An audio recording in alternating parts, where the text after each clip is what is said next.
ဒီနေ့ကျွန်တော်တို့ဗာလဲဆိုတော့လောလောကူပေါ့နော်ဆိုလို့ရှိရင် secret ထဲကိုပူလေးပေါ့နော် secret ထဲကိုပူလေးတကူနော်စမ်းပြီးတော့ကျွန်တော်ဆွဲကြည့်အဲ့တော့ကျွန်တော်ကဒီမှာတော့ကြတော့ကျွန်တော် assembly ကိုနောက်ကြမှာကျွန်တော်တင်မယ်နော်ဒါကတော့ assembly မဟုတ်ပေါ့တကယ်လို့ဒါတွေက print ထုတ်ချင်လို့ရှိရင်ထုတ်လို့ရအောင်ပေါ့တစ်ခုချင်းကျွန်တော်တို့ slap မှတ်ပြီးတော့ကျွန်တော်ထုတ်လို့ရမယ်ဟောဒီဘာဆိုတော့ထုတ်เสียမလို့ဘာဆိုတန်ချောင်းထည့်လိုက်ရအောင်နော်ဆိုလို့ရှိရင်ဒါတော့ကျွန်တော်တို့ဆက်လက်ဘိုးဝန်တစ်ခုစီကိုခင်ဗျားတို့ STL file နဲ့ထုတ်ပြီးတော့နောက်ဆိုရင် STL file နဲ့ထုတ်ပြီးတော့နော် 3 pin မှာသွားပြီးတော့လုပ်လို့ရမယ်အဲ့တော့ကျွန်တော်တို့ဒီကောင်ကိုစမ်းပြီးတော့ဆွဲကြည့်အောင်ပထမဆုံးကျွန်တော်တို့ empty file ကိုယူမယ်ကျွန်တော်တို့ create box ပေါ့နော် create box နော် empty file ကျွန်တော်တို့ create box တစ်ခုယူမယ်ပြီးလို့ရှိရင်ကျွန်တော်တို့ sketch တစ်ခုဆွဲမယ် sketch တစ်ခုဆွဲမယ်ဆိုတော့ကျွန်တော်ရင်းကြီးပြမြင်ဖို့အပဲ xy plane ကိုကျွန်တော်ယူမယ်ယူပြီးလို့ရှိရင်ကျွန်တော် center rectangle နဲ့ဒီကောင်ဆိုလို့ရှိရင်ကျွန်တော်52ပေးထားမယ်เนาะဆိုရှင်52ပေးထားမယ်ဆိုလို့ရှိရင်ကျွန်တော် tab ကိုနှိပ်ပြီးတော့ဒီကောင်ကကျတော့ဆိုရင်23ပေါ့เนาะဆိုလို့ရှိရင်ကျွန်တော်24ပေးလိုက်မယ်เนาะဆိုလို့ရှိရင်ဒါ24ပေးလိုက်မယ်ဒါလိုပဲဆိုလို့ရှိရင်ဒီကောင်ရပြီဒီကောင်ကို close လုပ်လိုက်မယ် close လုပ်လိုက်ပြီးလို့ရှိရင်ကျွန်တော်တို့ဘာလို့ဆိုဒီကောင်ကို pad လုပ်မယ် pad လုပ်တော့ဒီကောင်ရဲ့အမြင်ကဆိုလို့ရှိရင်ကျွန်တော်ဆိုလို့ရှိရင်88နော်ဆိုလို့ရှိရင် 8.8 cm ပေါ့နော်ဆိုတော့88နော်88 mm ဆိုလို့ရှိရင်ကျွန်တော်တို့ okay ရပြီဆိုတော့ကျွန်တော်ဒီကောင်အားလုံးမလဲဆိုတော့ဒီကောင်အပေါ်ကနေတစ်စောင်းဒီကောင်ကိုဖြတ်မယ်ပေါ့နော်တစ်စောင်းဒီကောင်ကိုဖြတ်မယ်ဆိုလို့ရှိရင်ဒီမှာကျွန်တော်မျက်နှာပြင်ကိုဒါတော့ဘယ်လိုဖြတ်ရတယ်မျက်နှာပြင်ကို create sketch လုပ်မယ် create sketch လုပ်ပြီးလို့ရှိရင်ကျွန်တော်တို့ reference ကိုကျွန်တော်တို့ယူမှာပေါ့နော် reference ကိုဒီတစ်ကြောင်းနဲ့ဒီတစ်ကြောင်းဒါဆိုလို့ရှိရင်ရပြီဆိုတော့ကျွန်တော်တို့ဒီဟာမြင်မယ်တခါတည်းတန်းပြဆွဲပေါ့နော်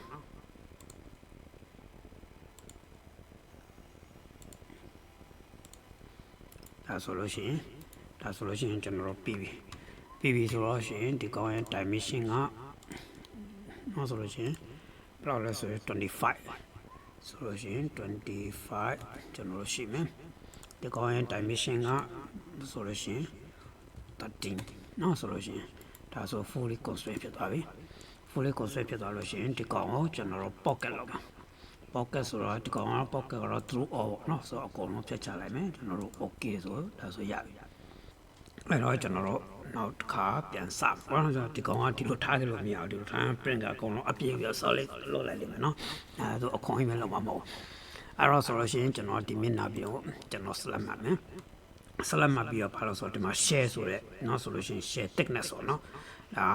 thickness တခုရှိတယ်အဲ့ thickness ဆိုတော့ကျွန်တော်1 mm ပဲထားမယ်တကယ်ဘာလို့ဆိုတော့နည်းနည်းတော့ပို့ထူရတယ်မယ်နော်ဆိုလို့ရှိရင်တချို့ printer တွေက1 mm ဆိုလို့ရှိရင်သူတို့ဘယ်လိုပြောမလဲ print လုပ်ပေးနိုင်တဲ့ data မလွယ်ဘူးเนาะအဲ့တော့ဆိုလို့ရှိရင်ဒါနမူနာဆွဲတဲ့ဥစ္စာဆိုတော့ဒီတိုင်းပဲကျွန်တော်တို့1 mm ထားမယ်เนาะဆိုတော့ဒီကောင်လေးရဲ့ thickness က1 mm ဟုတ်ပြီကျွန်တော်တို့ဒီကောင်ကိုရပြီဆိုတော့ကျွန်တော်ဒီနားမှာကျွန်တော်တို့နော် hanging ပေါ့နော် hanging တော့ကျွန်တော်ပတ်တာပေါ့ဘာလို့ပြောလို့ဒီကောင်ထည့်ရမယ်ဆိုတော့ဒီကောင်ကိုထပ်ပြီးတော့ကျွန်တော်ဆွဲမယ်ဒီမှာကျတော့ကျွန်တော်အလွတ်ပဲဆွဲမှာပေါ့နော်ဒီလိုအလွတ်ပဲဆွဲမယ်create sketch ပါကျွန်တော်တို့ဆို YZ plane ကိုကျွန်တော်တို့ယူလိုက်မယ် YZ plane ကိုယူလိုက်ပြီးလို့ရှိရင် reference ကတော့ကျွန်တော်တို့မဖြစ်မနေယူရမယ်ဆိုလို့ရှိရင်ဒီကောင်နဲ့အဲ့တော့ view ပေါ်မှာမြင်အောင်ဒီ toggle ကို on လိုက်မယ်ဒါဆိုရင်ရပြီဆိုတော့ဒီကောင်တော့ကျွန်တော်တို့အရန်ကြီးလို့လည်းမရဘူးအရန်ကြီးလို့ရှိရင်လည်းကြည့်မကောင်းဘူးပေါ့နော်အရန်သေးလို့ရှိရင်လည်းကျွန်တော်တို့မခိုင်းဘူးအဲ့ဆိုရင်ကျွန်တော်ပါလဲဆိုလို့ရှိရင်ဒီမှာ sorry ကျွန်တော်ဒီကောင်မလုပ်သေးတော့အလွတ်ဆွဲလိုက်မယ်လားနောက်ဆိုရင်ဟိုကောင်နဲ့ကျွန်တော်တွားပြီးတော့တကယ်လို့အလွတ်မဆွဲလဲရတယ်ကျွန်တော်ပြန်ပြီးတော့ဒီကောင်ပြဒီလိုဆိုလို့ရှိရင်ဒါ constraint ကညှိနေပေါ့နော်ဒါ constraint ညှိနေဒီက constraint ကိုကျွန်တော်ဖြတ်ချလိုက်ဒါဆိုလို့ရှိရင်ကျွန်တော်ဒီကောင်ကိုနေရာရွှေ့လို့ရတယ်နော် ဘာဖြစ်လို့လဲဆိုတော့ဒီကောင်ကဒီဘက်လေးအပြင်ဘက်လေးနည်းနည်းထွက်နေမှာဖြစ်မှာနော်ဆိုတော့ကျွန်တော်ဒီကောင်4 mm ထားရမယ်4 mm ထားရမယ်ဒီဥစ္စာနဲ့ဒါနဲ့ပါလဲဆိုလို့ရှိရင်ဘာလို့ဆို horizontal constraint နော် horizontal constraint ဒီကောင်ကနေဒီကောင်ကိုကျွန်တော်တို့ဆိုလို့ရှိရင်1မဲ့ထားလိုက်ဒီလိုမျိုးပေါ့နော်ဒါဆိုလို့ရှိရင်ဒါ fully constraint ဖြစ်သွားပြီကျွန်တော်တို့ပိတ်လိုက်ပြီးတော့အလဲရနေအဲ့တော့ကျွန်တော်တို့ pad လုပ်လိုက်မယ် pad လုပ်လိုက်တော့ဆိုလို့ရှိရင် symmetric ကျွန်တော်လုပ်လိုက်မယ်စုစုပေါင်းကနောက်ဆိုလို့ရှိရင်52ပေါ့နောက်စုစုပေါင်း52ဒီတိုင်းကျွန်တော်တို့ဖြစ်မယ်အဲ့တော့ကျွန်တော်တို့ဒီကောင်ဒီတိုင်းထားလို့မရဘူးเนาะဖြတ်ချအောင်အဲ့တော့3ပိုင်းဖြတ်မလား5ပိုင်းဖြတ်မလားကျွန်တော်တို့နည်းနည်းစဉ်းစားပါเนาะအဲ့တော့ကျွန်တော်တို့ကတော့ဆိုလို့ရှိရင်5ပိုင်းဖြတ်လိုက်ရင်လည်းပို့ပြီးတော့ဝင်ပြအဲ့တော့ကျွန်တော်တို့ဘာလုပ်မလဲဆိုလို့ရှိရင်ကျွန်တော်ဒီမှာ sketch ကိုကျွန်တော်ဆွဲမယ်ဆိုတော့အတိုင်းပဲ YC plane ကိုကျွန်တော်တို့ဒီလိုလေးဝင်ပြမယ်ဒီမှာတော့ကျွန်တော်တို့အတေးကြဖြတ်လိုက်လည်းရပါတယ်เนาะဆိုလို့ရှိရင်ဘာလို့ဆိုလို့ရှိရင်print ထုတ်လို့ရှိရင်လိုတိုးပို့လျှော်ရရှိနေမှာပဲเนาะနည်းနည်းပြန်ပြီးစားရတော့ဘာလို့အဲ့လိုမျိုးပေါ့ဆိုတော့ကျွန်တော်တို့ဒီကောင်အဲ့ဆိုလို့ရှိရင်တခါလေးတန်းပြလိုက်လည်းရအောင်ဆိုလို့ရှိရင်ကျွန်တော်တို့4 mm ဆို4 mm ဒါပဲပေါ့နော်ဆိုလို့ရှိရင်ဒီကောင်ဒီလိုဖြစ်သွားမယ်အဲဒီလိုဖြစ်တော့ကျွန်တော်ဘာလို့ဆိုလို့ရှိရင်ဒီကောင် pocket ပေါ့နော်pocket ကကျွန်တော်တို့နော်5ဆိုတော့ကျွန်တော်ဒီကောင်တန်းထားတာနော်ဆိုလို့ရှိရင်ကျွန်တော် pocket ကိုကျွန်တော်တန်းထားမယ်တန်းထားတော့ဒီလိုသူကခလဲကောင်ကနေဖြတ်တာဆိုတော့အဲ့တော့ကျွန်တော်တို့ဟိုဘက်ကိုကျွန်တော်တို့ဘလောက်ရွှေ့လဲပေါ့နော်ဘလောက်ရွှေ့လဲကျွန်တော်တို့နေပြတယ်အဲ့ဆိုကျွန်တော်ဒီမှာ52ပေါ့နော်52ရဲ့အလဲကောင်ပေါ့နော်52ရဲ့အလဲကောင်ကျွန်တော်တို့ထားမယ်ဒါမှလည်းထားလိုက်ပါဒီကောင်ကိုကျွန်တော်အဲ့တော့ဘယ်လိုရွှေ့မလဲဆိုတော့52ကိုအဲ့တော့52ရဲ့တစ်ဝက်ကကျွန်တော်တို့ပါလဲဆိုလို့ရှိရင်52ရဲ့တစ်ဝက်ကနော်ကျွန်တော်ဒီမှာ52ရဲ့တစ်ဝက်က26နော်26တစ်ဝက်26တစ်ဝက်ပေါ့နော်ဒီမှာဆိုလို့ရှိရင်ကျွန်တော်ဒီ sketch ကိုကျွန်တော်ဖြစ်လိုက်ပြီးရင် data နော် view ကိုမသွားနဲ့ data ကိုသွားနော် data ကိုသွားပြီးလို့ရှိရင်ကျွန်တော်တို့ဘာလဲဆို attachment နော်ဆိုရင်ဒီက attachment နဲ့မှာကျွန်တော် position နဲ့မှာဒီ z coordinate ကဆိုလို့ရှိရင်နော်26 by 2ပေါ့26ကိုနော်နဲ့စာမယ်ကျွန်တော်တို့ဒီလိုပေါ့နော်26ဆိုကျွန်တော်တို့နဲ့စာမယ်ဒီကောင်ကဘာလဲဆိုလို့ရှိရင်ဒီကောင်ရဲ့အရှည်က10 mm ဒါဆိုလို့ရှိရင်ကျွန်တော်တို့ရပြီเนาะဆိုလို့ရှိရင်ဟို plane နေပါကျွန်တော်သွားပြီးတော့ကျွန်တော်တို့ဆွဲเสียမလို့ဒါဆိုရင်ဒီကောင်ပုံအကျန်းရပြီဆိုတော့ကျွန်တော်တို့ဒီကောင်ကိုမိုင်ရာပွားမယ်ဟိုဘက်ကိုเนาะဟိုဘက်ချောင်းကိုကျွန်တော်မိုင်ရာပွားတော့ sorry အဲ့တော့မိုင်ရာပွားတော့ကျွန်တော်ကဒီကုန်းဆိုင်ကိုအမှန်တော့ pocket ကိုပဲ select လုပ်ပြီးတော့ကျွန်တော်မိုင်ရာပွား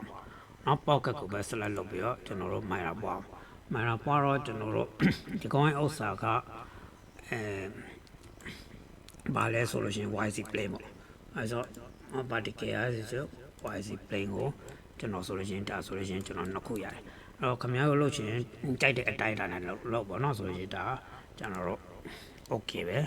ကျွန်တော်တို့ဒီအပိုင်းအားကျွန်တော်တို့ပြီးသွားပြီနော်ပြီးသွားပြီဆိုတော့ကျွန်တော်တို့ဒီမှာနောက်တစ်ခုဆွဲလို့ရှိရင်ကျွန်တော်တို့ပို့ပြီးတော့တေးကြအောင်လို့ကျွန်တော်ဒီကောင်အတိုင်းတာကိုကျွန်တော်တို့မှတ်ထားလိုက်မယ်နော်မှတ်ထားလိုက်အဲ့တော့ဆိုလို့ရှိရင်ဘာလဲဆိုလို့ရှိရင်ကျွန်တော်ဒီရင်းကြီးချင်းပြင်မြင်းပေါ်ပါနော်ရင်းကြီးမြင်းပေါ်ကနေကျွန်တော်ဒီကောင် reference တွေဒီလိုယူလိုက်မယ်ဒါရယ်နောက်ပြုပုံမှမြင်အောင် online မှာဒါဆွဲတာမဟုတ်ဘူးကျွန်တော်တို့ဘာလဲဆိုလို့ရင် measurement ကိုတော့တိုင်တာ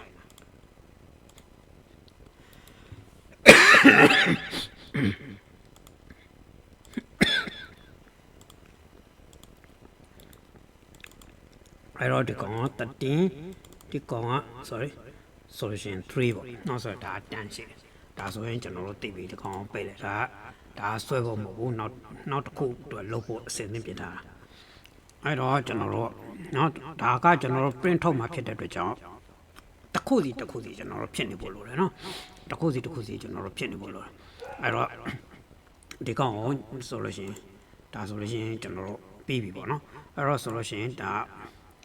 ကကျွန်တော်တို့ body တစ်ခုပေါ့နော်ဆိုတော့ဒီကောင်နာမည်ပေးလိုက်ဆိုလို့ရှိရင်နော်ဒါနာမည်ပေးလိုက်ဒါကိစ္စမရှိဘူးအဲ့မှာကျွန်တော်တို့နောက်ထပ်ပါလဲဆိုလို့ရှိရင်ကျွန်တော်တို့ဒီကောင်ကိုကျွန်တော်တို့ထားပါတော့နည်းနည်းကိုယ်ပြပြအောင်အယောင်ပြောင်းကျင်လို့ရှိလို့ရှိရင်ကျွန်တော်တို့ view ထဲမှာ shape add မှာဒီကောင်နည်းနည်းလေးဆိုလို့ရှိရင်ကျွန်တော် like color ကျွန်တော်တို့ပြောင်းတာနော်ထားပါတော့နော်ဒီကောင်ပြောင်းတာအဲ့တော့ကျွန်တော်ဘာလို့ဆိုလို့ရှိရင်ကျွန်တော်ဒီမှာ create body လုပ်လိုက်မယ်နော် create body လုပ်လိုက်မယ် create body မှာဆိုလို့ရှိရင်ဒီမှာလည်းနာမည်ပေးလိုက်မယ်နော်နာမည်တစ်ခုပေါ့အဲ့တော့ဒီမှာသိစရာကဘာလဲဆိုလို့ရှိရင်ဒီအောင်ပြန်ကြည့်လိုက်အပေါ်ဆုံးမှာ edit body တို့လား mark လုပ်ထားတယ်နော်အပေါ်ဆုံးမှာ edit body ဒီမှာကြည့်လိုက်ကျွန်တော်တို့ edit body mark လုပ်ထားဆိုလိုချက်ကဘာလဲဆို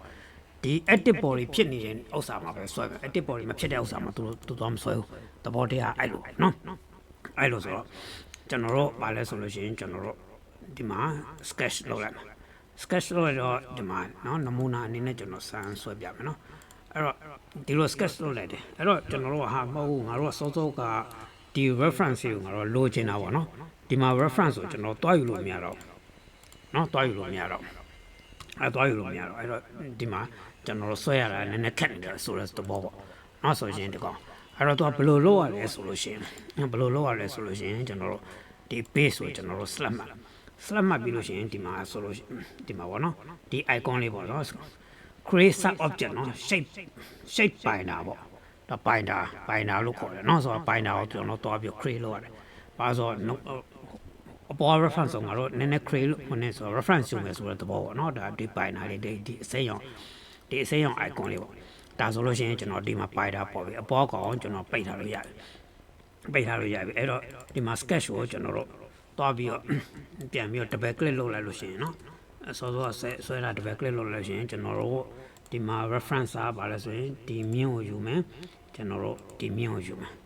ဒါဆိုလို့ရှိရင်ကျွန်တော်တို့ရပြီဆိုတော့ရှိရင်ဒီပိုင်းနာကိုခဏပိတ်ထားရပြီအဲ့တော့မြင်းနှစ်ခုကျွန်တော်တို့ရပြီပေါ့နော်ဆိုတော့ဒါကနောက်ဆိုလို့ရှိရင်ကျွန်တော်တို့ reference ကိုတွားယူနေပေါ့နော် body တစ်ခုနဲ့တစ်ခုမတူတဲ့အချိန်မှာဒီလိုမျိုးတွားယူအဲ့တော့ကျွန်တော်တို့ပါလဲဆိုတော့ဒီတိုင်းပဲကျွန်တော်တို့အဲ့လိုဆိုပေါ့နော်ဒီပုံစံလေးပဲကပ်ပဲဒါလောကိုပဲအဲ့တော့ဘာလို့မလဲဆိုလို့ရှိရင်ဒီ point နဲ့ particle constraint နောက်ဆိုရင်ဒါ particle constraint ဒီ point ကလည်းဒီ point နဲ့ပဲဆိုလို့ရှိရင် particle constraint နောက်ပြီးလို့ရှိရင်ဒီကောင်ကဒီ point နဲ့ဆိုလို့ရှိရင် coincident ဒီမြင်းနဲ့parallel တော့ကြမယ်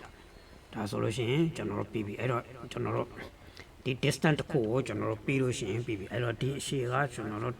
25ဆိုလို့ရှိရင်ဒါကိုပြီးလို့ရှိရင်ကျွန်တော်တို့ပါလဲဆိုလို့ရှိရင်25 okay ကျွန်တော်တို့ရပြီ fully constraint ဆိုလို့ရှိရင်ရပြီဆိုတော့အဲ့တော့ဒီမှာ back ကိုတွားလုပ်မယ်summer trip ပဲလုပ်မယ်ကျွန်တော်တို့52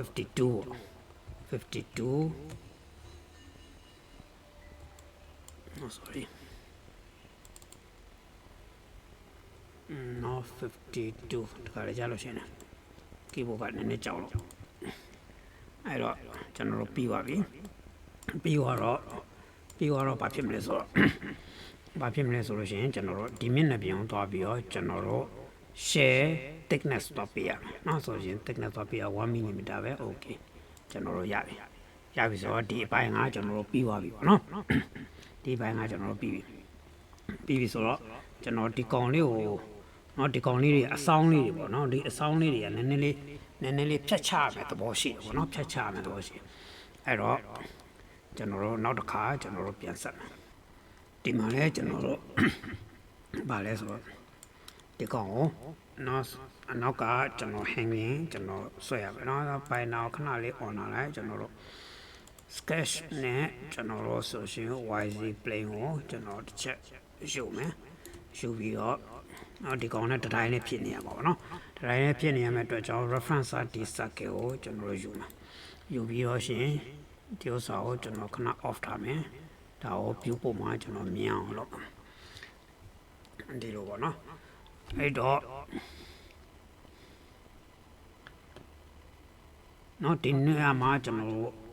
ဒီမှာကျွန်တော်ရဲ့အတွေ့အကြုံအောင်ပေါ့နော်ကျွန်တော်အတွေ့အကြုံဒါမဲ့ထားလိုက်ပါဒါနောက်မှဝင်ပြင်မှာတကယ်လို့ခင်ဗျား print ထုတ်ကြည့်လို့ပြောလိုက်အဲ့တော့ပါလေးအရင်ပါလေးဖြစ်သွားတဲ့နေရာကိုprint ထုတ်ရတယ်နည်းနည်းခက်တယ်ပေါ့နော်အဲ့မှာကျွန်တော်တို့နည်းနည်းထွက်တော့လဲထွက်လာမှာလို့နော်ထွက်တော့ print ထုတ်တော့ထွက်တော့လဲထွက်လာမှာလို့နော်အရင်ပါနေတယ်ဒါပေမဲ့ Ryzen နဲ့ထုတ်တော့အဲ့ဒါဘာမှပြတ်တာမသိဘူးအဲ့တော့ဒီနေရာလေးကိုကျွန်တော်တို့နည်းနည်းလေးဖြတ်ချခဲ့ရင်တော့ကောင်းတယ်ဒါပေမဲ့အခုတော့မဖြတ်တော့ဖြတ်တာတော့ခင်ဗျားတို့နေနဲ့ခင်ဗျားတို့ဖြတ်ပါနော်ဆိုတော့ဒီပိုးကလည်းအကြမ်းမြင်ဖို့ပဲအလားပါပို့မဟုတ်နော်ဒါဆိုအလားပါဆိုနည်းနည်းတေချာတော့ဒီဒီဇိုင်းကောင်းပို့ဆွဲရမှာပေါ့အဲ့တော့ကျွန်တော်တို့ဘာလုပ်မလဲဆိုလို့ရှိရင်ကျွန်တော်တို့ဒီကောဒီကောင်ဆိုလို့ရှိရင်4 mm ပေးမယ်4 mm ကျွန်တော်တို့ရပြီဆိုလို့ရှိရင်ကျွန်တော်တို့ဒီဥစ္စာမှာပဲကျွန်တော်တို့4 mm ကျွန်တော်တို့ပေးမယ်ပေါ့နော်အဲ့တော့ဒီကောင်ကိုကျွန်တော်တို့ဗာလဲဆိုလို့ရှိရင် padding နော် padding လုပ်မယ်ဗာလဲဆိုရင်10 mm ဒီတိုင်းပဲထားမယ်အဲ့တော့စောစောအတိုင်းတာကိုကျွန်တော်တို့တွားပြီးတော့ကျွန်တော်တို့နော်တတိယမလားမသိဘူးအဲစောစောကျွန်တော်တိုင်းခဲ့တဲ့ဥစ္စာပေါ့နော်တိုင်းခဲ့တဲ့ဥစ္စာဒီကနေဘလောက်กว่าလဲပေါ့နော်အဲ့တော့ဆိုရင်ဒီ pad တုတ်တာမှာကျွန်တော်လည်းဒီ symmetric လည်းကျွန်တော်မလုပ်ထားအောင်နော်ဆိုလို့ရှိရင်အဲ့တော့အပေါ်အကောင်ကိုကျွန်တော်တို့ပြန်ကြည့်မယ်ပေါ့နော်ပြန်ကြည့်မယ်ဆိုတော့အဲ့တော့နောက်ဆုံးမှာကျွန်တော်တို့ဗာလဲဆိုရင်ဒီ sketch တွေပေါ့နော်ဘာမှမဆွဲရသေးတဲ့ sketch ဘာမှမဆွဲရသေးတဲ့ sketch ကိုကျွန်တော်ပြန်ကြည့်လို့ရှိရင်ဒီကောင်ကို double click နဲ့လည်းချင်း3ရှိဒီကနေ3กว่าဝေဟောကနေ10 mm ပေါ့နော်ဆိုလို့ရှိရင်ကျွန်တော်တို့ရပြီအဲ့ဒါဖြစ်တဲ့ကြောင့်ကျွန်တော်တို့ဒီ pack ကိုနောက်ဆိုလို့ရှိရင်ဒီကောင်ကနေဒီကောင်ကိုကျွန်တော် sketch ကိုကျွန်တော်တို့ဒါ sorry sketch ကို double click မလုပ်နဲ့နော် double click လုပ်တော့သူ့မွေးနေဝင်လာအဲ့တော့ဆိုလို့ရှိရင်ကျွန်တော်ဒီကောင်ရဲ့ data ထဲမှာဆိုလို့ရှိရင် position မှာဆိုလို့ရှိရင်ဘာလို့မလဲဆိုတော့3ပေါ့ဆိုလို့ရှိရင်13 3ပေါ့နောက်ဒီလိုဖြစ်သွားပြီ position မှာကျွန်တော်တို့ဒီလိုဖြစ်သွားပြီဟုတ်နော် position မှာဒီလိုဖြစ်သွားပြီဆိုတော့ကျွန်တော်တို့ဒါဆိုလို့ရှိရင်ကျွန်တော်တို့ရပြီနော်ဆိုတော့ဒီမှာကြောက်လို့ရှိရင်ဒီလိုမျိုးကျွန်တော်တို့ဆွဲလိုက်လို့ရှိရင်ဒီမှာနော်ဒီကောင်နေဖြစ်သေးဘူးဒီလိုဆွဲလိုက်လို့ရှိရင်ဘာဖြစ်လဲဆိုတော့ဒီလိုဟာတွေပါနေမှာနော်ဒီလိုဟာတွေပါနေအဲ့ဒါပါရအောင်ကျွန်တော်တို့မလို့ချင်တော့ဆိုလို့ရှိရင်ဒီ pad ကိုကျွန်တော်တို့အပြည့်ပဲပြန်လုပ်မယ်ဒီကောင်ကို0ပဲပြန်ထားနော်တကယ်လို့အဲ့လိုလုပ်လိုက်လို့ရှိရင်နမို့ဆိုဒီနားမှာတန်ချောင်းထည့်လို့မရတော့ဘူးနော်အဲ့တော့ဆိုရင်ဒီ pad က sketch မှာဆိုလို့ရှိရင်52ပဲကျွန်တော်တို့ပြန်ထားလိုက်နော်အပြည့်ပဲဒါမှမဟုတ်ဆိုကျွန်တော်တို့ကဒီကောင်ကို symmetric လုပ်ရမယ်နော်ဆိုလို့ရှိရင် okay ဒါဆိုလို့ရှိရင်ကျွန်တော်တို့တစ်ပိုင်းပြီးပြီနော်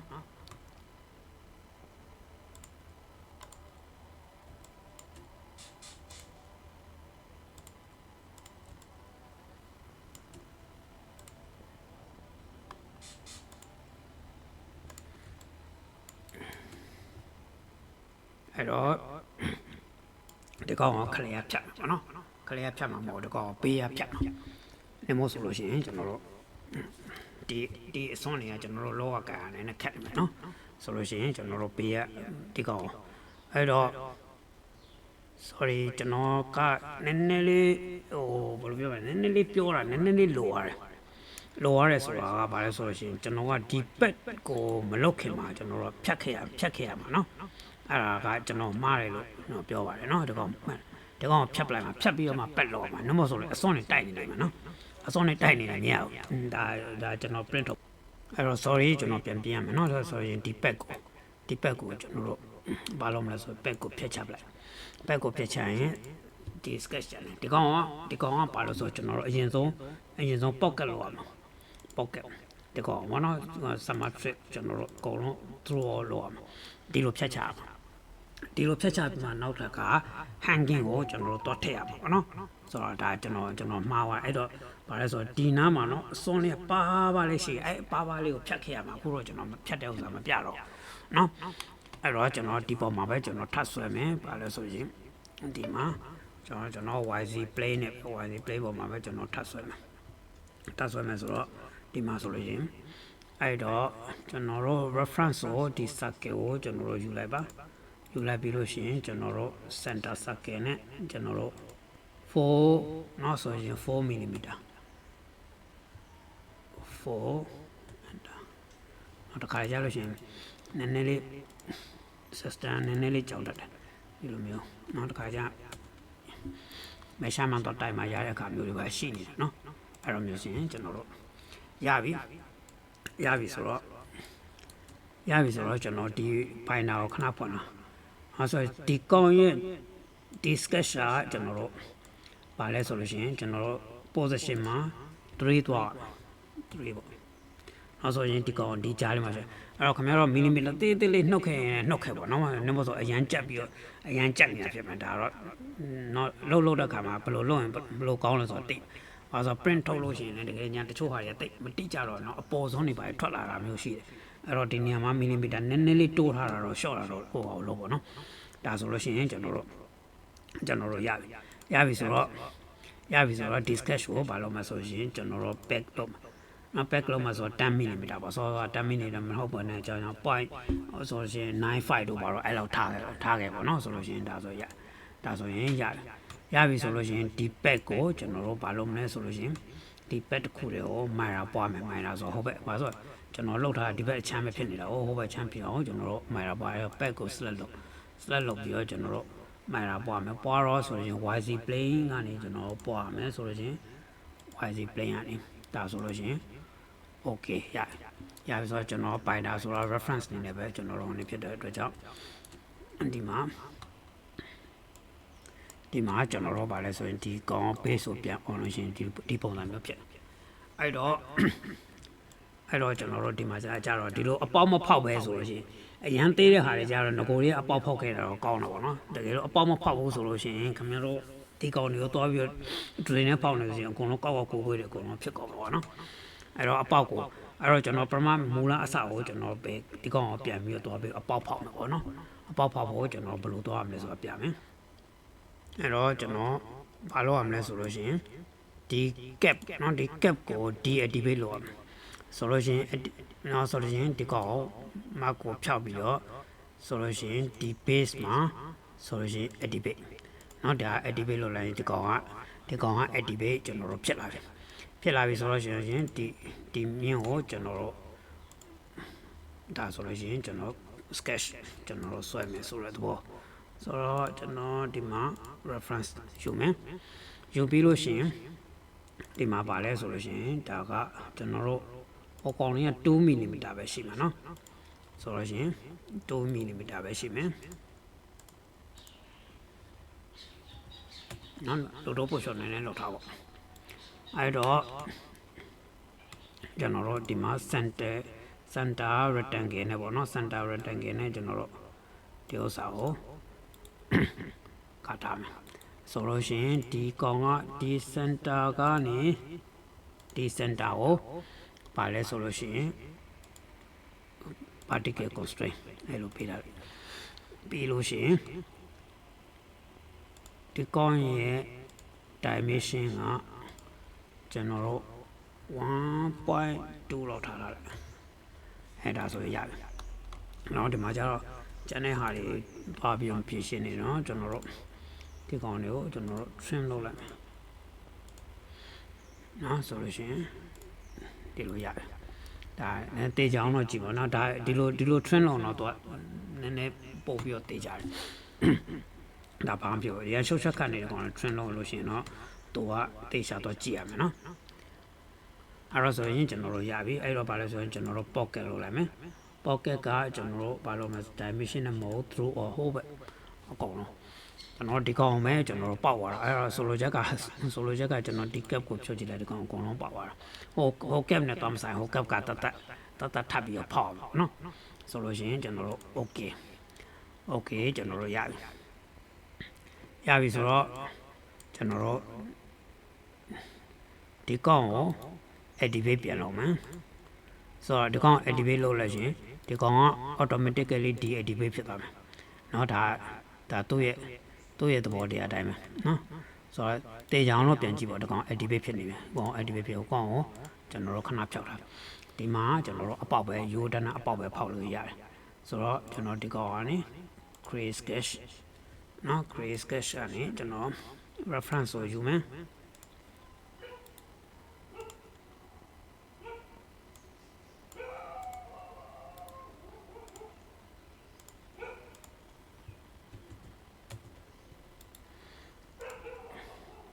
အဲ့တော့ရပြီကျွန်တော် pocket ပေါ့နော်ဆိုလို့ရှိရင်ကျွန်တော် through all ပေါ့ဒါဆိုရင်ကျွန်တော်တို့ရပြီကျွန်တော်တို့ okay အဲ့တော့ဒီမှာရပြီဆိုတော့ကျွန်တော်တို့ body နဲ့ကျွန်တော်လည်းပြကြည့်လို့ရှိရင်ဒီပုံစံမျိုးရပြီအဲ့တော့ဒီမှာဆိုလို့ရှိရင်ဒီ iron bar တစ်ခုอ่ะဒါမှ iron bar ဆွဲစရာတော့မလိုပါဘူးခင်ဗျားတို့ဆွဲစရာမလိုဆွဲပြီးတော့ထည့်ပေးရမှာပေါ့နော်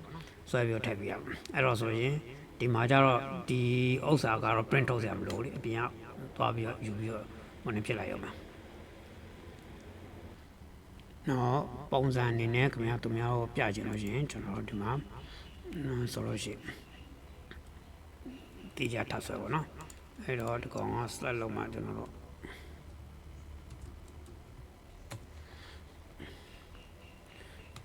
ဆိုလို့ရှိရင်ဒီနေရာမှာပါလဲဆိုရင်ဒီ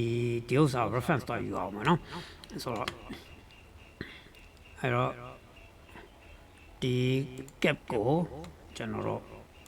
ဒီမှာပိုင်နာယူခဲ့နော်ဆိုရင်ဒီကောင်လေးနှစ်ခုကိုဖြောက်လိုက်ပြီးလို့ရှိရင်ဒီပေါ်မှာပဲကျွန်တော်တို့ sketch ကိုတွားဆက်ရမယ် YC plane နဲ့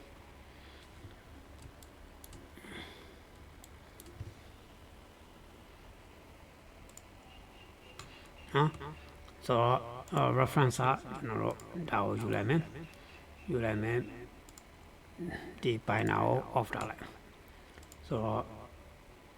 ဒီကောင်မှာပေါ့နော်ဆိုရင် domain name fully constraint ရပြီဆိုတော့ဒီကောင်ပါတော့မယ်ဆိုလို့ရှိရင် symmetric နော်ဆိုလို့ရှိရင်53ပေါ့ဆိုလို့ရှိရင်အဲ့တော့ view မှာဒီကောင်ဒီဘာပေါ့နော်ဘာကျွန်တော်မမြင်ရဘူးဆိုလို့ရှိရင်ဒီဟာကိုလည်းဖြစ်တယ်ဆိုတော့ကောမဲအောင်ပေးတယ်ဒါကဟို client ကို presentation ပြတဲ့အခါမှာသုံးဖို့တော့နော်ဆိုတော့ channel တော့မဟုတ်အဲ့တော့ဒီပုံစံမျိုးရမယ်နော်ဒါ assembly တော့ကျွန်တော် assembly လုပ်တာဟိုနောက်ပိုင်းကျမှကျွန်တော်တင်မယ်နော် assembly လုပ်တာဘာမှတိတ်မခဲရင်ပေါ့နော်ဒါတွေ